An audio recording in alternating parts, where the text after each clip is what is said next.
توبه څه شي ته وایي او د توبې حقیقت څه دی او د توبې لپاره شرطونه چیش دي؟ د دې سوالونو لپاره حجت الاسلام امام غزالی رحمه الله په منهاج العابدین کتاب کې ناشنا مختصر او جامع جوابونه ویلي دي. توبې لپاره هغه دا معنا او حقیقت نقل کړی چې تنزیه القلب عن الذنب. توبه دې ته وایي چې خپل زړه او خپل ځان هغه صفا کې له ګناهونو، او بیا خپل جسد خپل زړه په ګناهونو باندې ونه لړي، بیا د ګناه فعل ونه کې. او بیا د دې توبې لپاره څلور مختصر خو جامع شرطونه نقل کړي دي چې امام غزالی رحمه الله وایي د توبې لپاره چې څوک توبه وباسي څلور شرطونه دي. اول شرط دا دی چې کومه ګناه یې مخکې کړې وي پر هغې به توبه وباسي چې زه به دا ګناه بیا نه کوم. دویم شرط دا دی چې په راتلونکي وخت کې به بیا ګناه نه کوم. هغه ګناه یا د هغې په مثل بله ګناه بیا به زه ګناه نه کوم، خپل ځان به په ګناه نه لړم. او دریم شرط دا دی چې داسې توبه به نه وي چې یاره زه د دې ګناه څخه عاجزه یم اوس یې کولی نه سم، بلکې د هرې هغې ګناه څخه به توبه باسي چې دی پر هغه ګناه باندې قادره هم وي.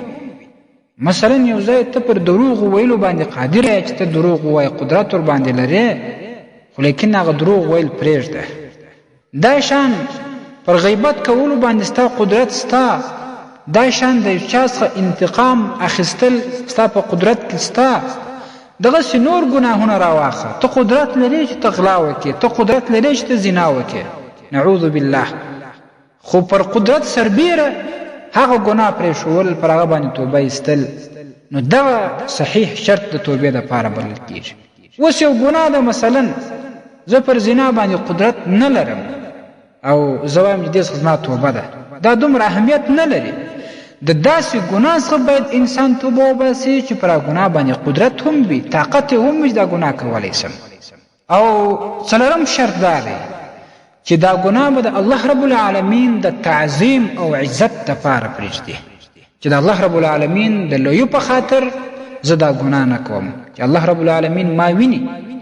او د الله رب العالمین څخه د بیرې د خوف او د الله تعالی د عذاب څخه د بیرې او د خوف په خاطر به ګناه پرېږدي، چې الله تعالی ماته د دې عذاب راکوي، د الله تعالی نه ډار او خوف بیره لرم، په دې خاطر به ګناه پرېږدي. نو چې کله داسې د اخلاص توبه الله رب العالمین ته وایستل سي او په هغې کې ندامت هم پروت وي، ندامت مطلب دا چې پر تیرو ګناهونو انسان سخته پښیماني ښکاره کړي چې پر تیرو ګناهونو لا زه پښیمان یم، هغه مې څنګه دا غلطي کول، بیا خو به هیڅ وخت ونه کړم.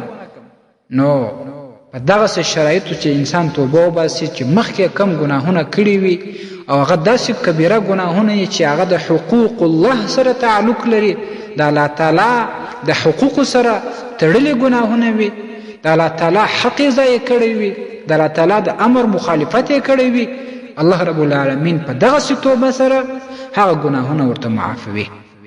او نن سبا چې کم ګناهونه ډېر زیات کیږي چې هغه د حقوق العباد سره تعلق لري، د بندګانو حقوق په هغه کې طلب کیږي، دا ګناهونه بیا تر حقوق الله ګناهونه هم سخت.